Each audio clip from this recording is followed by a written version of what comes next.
Managing traffic flow, driver communication skills. The movement of traffic and interactions between individual road users are referred to as traffic flow in this context.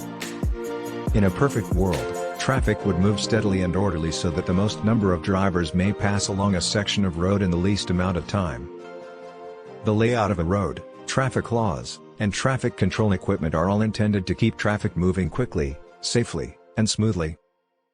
Even though the Federal Highway Administration and state governments have taken measures to use these devices to manage traffic flow, perfect traffic conditions are uncommon.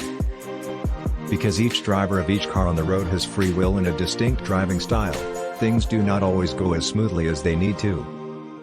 Every decision a driver makes has an impact on how traffic moves. Driving decisions you make can either help the transportation system as a whole run smoothly or cause problems for everyone. Inconsiderate drivers frequently speed or act in other ways that are reckless because they believe it will get them to their destination more quickly. In reality, these behaviors disrupt the flow of traffic and may even cause delays. If you drive excessively fast, too closely to other cars, or make sudden maneuvers, you can compel other drivers to do the same, which would disrupt more cars. A single selfish motorist can cause a chain reaction that causes hours-long traffic jams on kilometers of highway. All drivers must work together to maximize traffic flow. This demands cooperation. Traffic laws are in place to ensure that traffic flows as smoothly as possible, but you must abide by them, interact with other road users, and drive courteously to ensure that this happens. Everyone benefits from a safer and less stressful driving environment when all motorists follow the law and conduct themselves politely. Drivers' ability to communicate. Getting better at communicating is crucial if you want to drive responsibly and stay out of trouble. We'll go over the communication channels you have available and when each one should be used. These tools include its horn, message signs, stoplights, warning signs. When changing their driving habits, drivers can use these devices to alert other road users around them. If not properly stated in advance, every change in position or speed will catch other drivers off guard and impede traffic flow. Keep in mind that each of these built-in communication features has a specific function and should not be used for anything else. Though the horn is frequently overused, drivers hardly ever activate their turn signals or danger lights without good reason.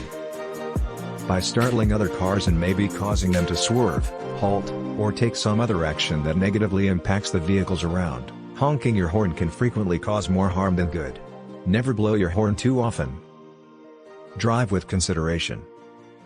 While being pleasant to other drivers on the road is one of its core components, being a courteous driver involves more than that. Everyone who uses the highway transportation system, including you, benefits from courteous driving, which also makes the road safer. Respectful motorists place the needs of other drivers on the road ahead of their own selfish urge to get there as quickly as feasible. In order to drive courteously, drivers must 1. Make their objectives known. You must promptly communicate your intentions and carry them through. By failing to turn off a signal or turn off your indication before executing the maneuver, you risk confusing other motorists. This can be as disruptive as not giving any indication of your intentions. 2. Take into account where they are on the road. Maintain a safe distance from other vehicles and be as visible to other road users as you can. 3. Have patience for other motorists.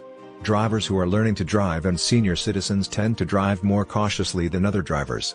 In order to avoid upsetting these drivers and making the issue worse, refrain from tailgating, honking your horn, or displaying any other signs of annoyance around them. 4. Do not respond to rude drivers. Avoid reprimanding another driver by honking your horn, gesturing, or shouting if they cut you off or otherwise behave impolitely. 5. Allow other cars to leave. Where feasible, hang back a little to give other vehicles room as they merge into your lane. Always move over to let buses and other public transportation vehicles out into the road. 6. Avoid making others wait. Be aware of the vehicles behind you and, if possible, move over to let them pass if you are moving more slowly than the other road users around you. Sometimes, even when you are going the speed limit, other cars will persist on passing you. Avoid attempting to block their overtake because doing so will just increase the risk of the maneuver. Reduce your speed just a little to give a heavy or slowly moving vehicle room to pass you while they are trying to do so but taking their time. 7. Always abide by the traffic laws. Respect traffic control devices' directions, abstain from parking improperly, avoid blocking driveways or alleyways, and cede the right-of-way when necessary. With this advice, everyone can drive courteously and get where they're going on time. Give yourself as much extra time as you can to finish your travel. When you are not concerned about being late, it is much simpler to remain composed and polite.